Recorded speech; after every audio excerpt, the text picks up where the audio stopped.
выходят дополнительные учебники общеобразовательной системе.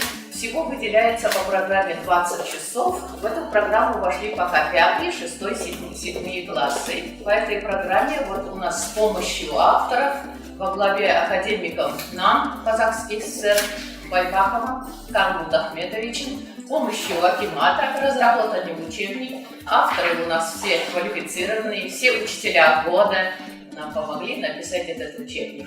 Знание своего края, его прошлого, настоящего. Краеведение рождает чувство патриотизма и глубокой любви к своей родине. Вот 5 областей у нас, например, Алматинский область, Актюбинский, Туркестанский область, Жамбулский, Карагандинский, а также 2 крупных городов взяли мы Астана и Алматы. Алматы Баспасы уже накопили определенный опыт по краеведению. Мы 18 лет на рынке, в 2003 году выпустили первую книгу «Обряды и обычаи казахов».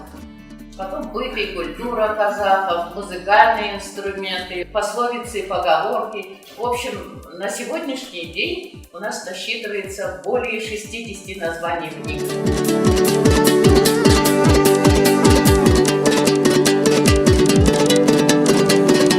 Учебником является интегрированным учебником. Здесь охвачено 4 предмета. Это история, это казахская литература, география и пение, то есть музыка. Один учебник дается для 5, 6 и 7 классов. Учебник уникален тем, что здесь очень богатая иллюстрация. Я считаю, что здесь материалы более такие актуальные, более интересные. Этот учебник охватил, конечно, 4 предмета, но каждый автор написал такие уникальные задания для детей. Они больше направлены на поднятие, то есть на активацию функциональной грамотности ученика. Имеются определенные рубрики. Вот эти рубрики очень интересные для детей, и они понятные. Я думаю, что этот учебник будет интересен и для ученика, и для родителя, и для учителя.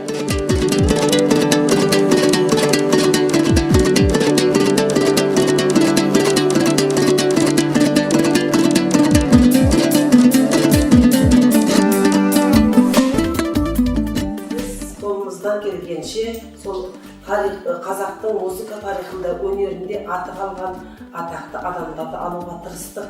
Біздің де жаңағы біздің әріптестеріміз айтқан сияқты балалардың негізгі біздің мақсатымыз сол осы өлкетануды оқи отырып, оның өнерлі адамдарының өмірін біле отырып, олар қай жерде өмір сүрді, қай көшемен жүрді.